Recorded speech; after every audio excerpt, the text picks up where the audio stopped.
Joe Burrow is also a bench this week. We're not optimistic about what he's done so far. In the 3 games that Burrow has played, he's at about 40 passes per game, only 55% completion, 2 touchdowns, 2 interceptions, the second lowest yards per attempt. And we've seen T. Higgins struggle. Jamar Chase finally had a big game in week 3, but it seems like Joe Burrow can only sustain one pass catcher in this offense until he gets things right. Joe Burrow, looking at what he's done this season, his adjusted completion percentage is 3rd worst, only behind Jordan Love and Kenny Pickett. So we've really seen him struggle. And his NFL passer rating is 2nd worst, only to Zach Wilson. So Burrow has mightily struggled. We need to see him take a step forward before we put him into our fantasy lineups, because it's the injury that's limiting him, especially because he's trying to drive the ball down the field and it is not happening accurately. It's not happening well. So Burrow is a bench for this week.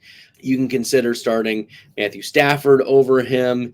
You can consider starting, of course, Anthony Richardson over him, Russell Wilson over him, Brock Purdy over him, Kirk Cousins over him,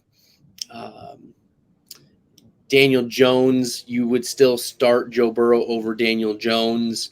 But that's, I think, the line of demarcation, because Jones has also mightily struggled this season and has the turnovers, where Burrow, he has 2 picks, but Daniel Jones has 4 picks plus all of the fumbling issues. I think that's the line of demarcation for me for week number 4 for Joe Burrow. I hope he gets healthy. I hope he has a boom week here in week number 4.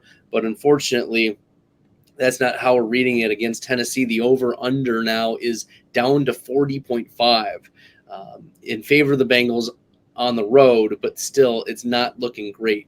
So maybe 20 points, maybe he throws a touchdown, and maybe Mixon gets a rushing touchdown, kick a couple field goals, but there's not a lot of optimism that this game can become a shootout. As a result, we want to be lowering Joe Burrow in our fantasy lineups and consider streaming over Joe Burrow here in week number 4 until we see that he is right and healthy.